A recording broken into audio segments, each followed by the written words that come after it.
ก็สำหรับต้นคลิปว่าเข้ามาทับอิดว่าสิไปใส่ตังมาเจออาหารเนาะอาหารที่ว่าเบิ่งนี่อะไรโมเมนต์บางห้องนี่หรอกเนาะอาหารที่ว่าเนาะเมื่อไปทางนั้นโอ้ได้ของป้าเนาะงูสิงมันว่า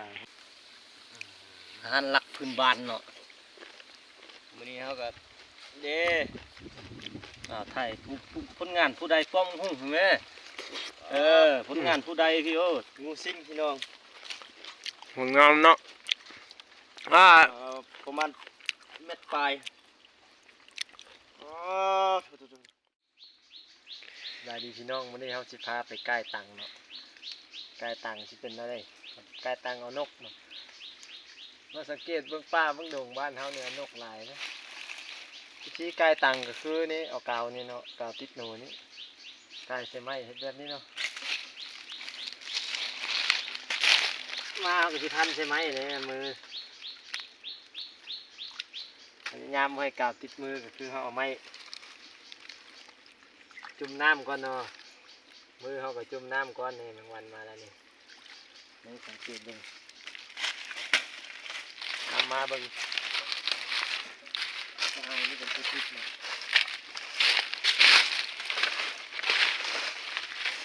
นี่เลยทีตัดติดมือสักห้ามั้งพระเจ้าเฮ็ดแบบนี้แล้วเขาก็จะเอาจนสุดห้วยเท่าไหร่เนาะตามหัวไปจนสุดห้วยเราเขาที่อยู่ประมาณ30 นาทีที่เลาะมายามเบิ้งเรามาสิได้บ่นกสิได้นกกระตูว่าวันนี้สิมาอยู่บ่วันนี้ตอนเขาเดินทางมากับมันไปแล้วเนาะอาหารไปแล้วได้อาหารไปแล้ว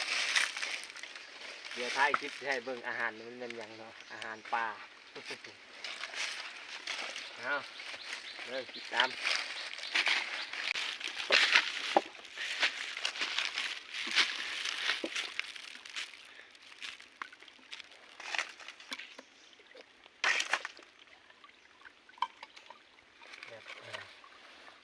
ชำนาญเสียงซ่านจังเลย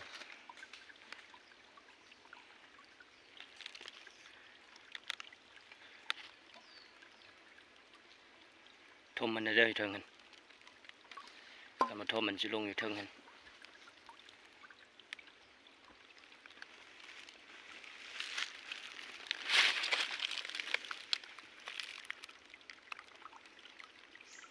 ใส่ลายมันชิโยด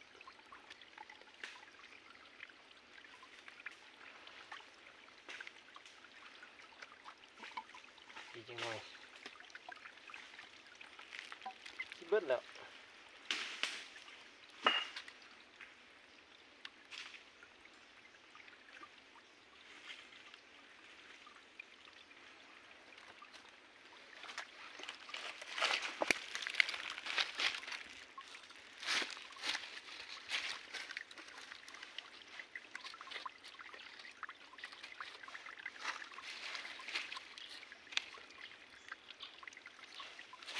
นี่เนาะ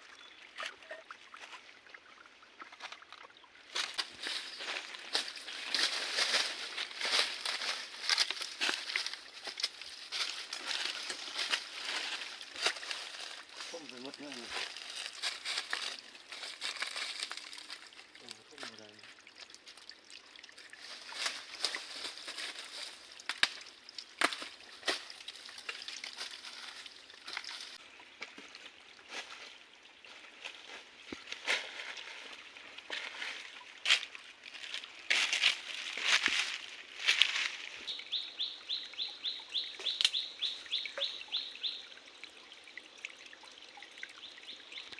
ใส่แล้วก็ทุ่ม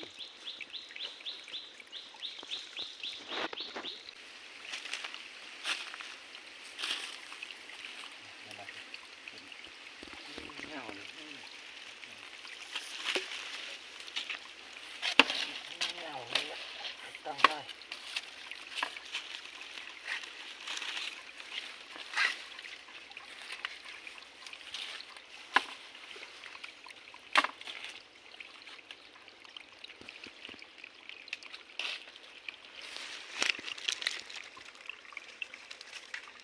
ครับ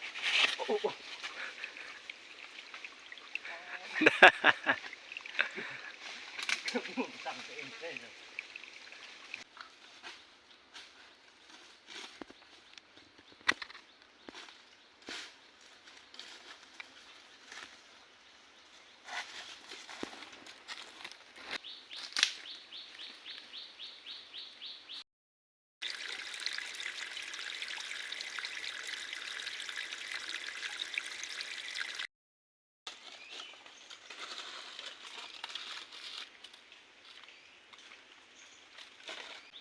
มาฮอนนี่ตั้งเขากันเบิดแล้วเนาะติดมา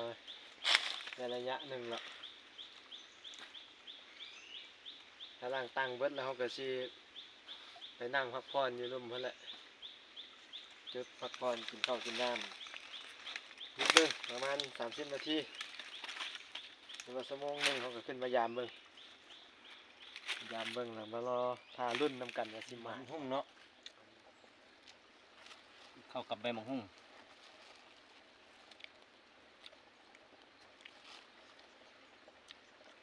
กินข้าวพักผ่อนบนนึงให้พยายามตั้งขาบึงน้ำกันเนาะ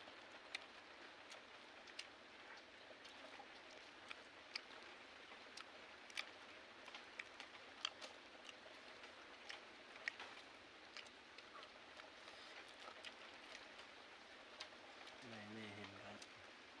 ทำนี่ห่านต้มไก่นี่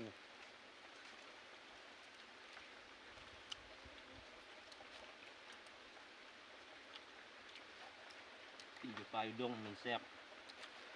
กินอย่างก็แซ่บหมด